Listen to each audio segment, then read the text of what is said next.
Thursday and Friday, November 19th and 20th. And it's Astrology Answers and Debra Silverman bringing you some insight. The sun is in Scorpio. And the moon is in Pisces. That combination is so yummy and quiet. And we add to the moon Neptune. This is the first time probably in 250 years that Neptune's been in Pisces, and having Neptune on the moon together and having the sun in Scorpio means that we are dealing with water. So let's just slow down a little bit because we're already here fully in Scorpio. This is the flavor of intuition. And in order to be intuitive, you've got to be quiet. The real meditators who know how to empty their minds can stay still. The ones that have downloads, a woman told me today in a session that she has a little voice. She calls it the voice. And while she's a massage therapist, perfect job for a Scorpio Pisces. While she's massaging, the voice talks to her. And the voice says things she doesn't want to say because when you're Scorpio Pisces, you don't want to talk. You'd rather just let your intuitions roam around and not have to penetrate someone's psyche because you're always seeing through them. But she realized over the years that she had to say what she saw.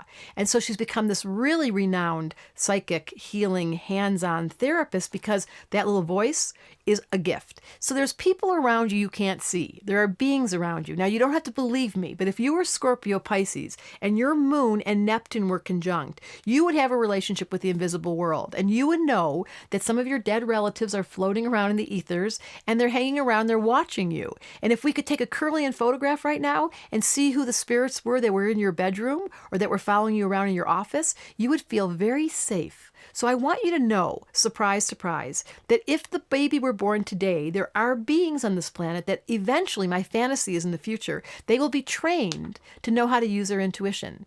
And they'll be able to bless and to heal and to take care of themselves. And most of all, these 2 days are a real chance for you, Thursday and Friday, to get quieter. And we always talk about this, I'm so stressed, there's so much work going on, I can't handle it. All it takes is an hour or half an hour of meditation of being still and letting the music take you somewhere, or a chant, or a yoga class to recalibrate and bring yourself back to stillness. And that's the practice of meditation, and that's also the practice of how to get the voice. So when I'm working with clients and I get these psychic intuitions, I know it's the part of me that can sit quietly in my Pisces and my Scorpio and rest and let my voice and my intuition talk. And sometimes in a reading, the strangest things will happen.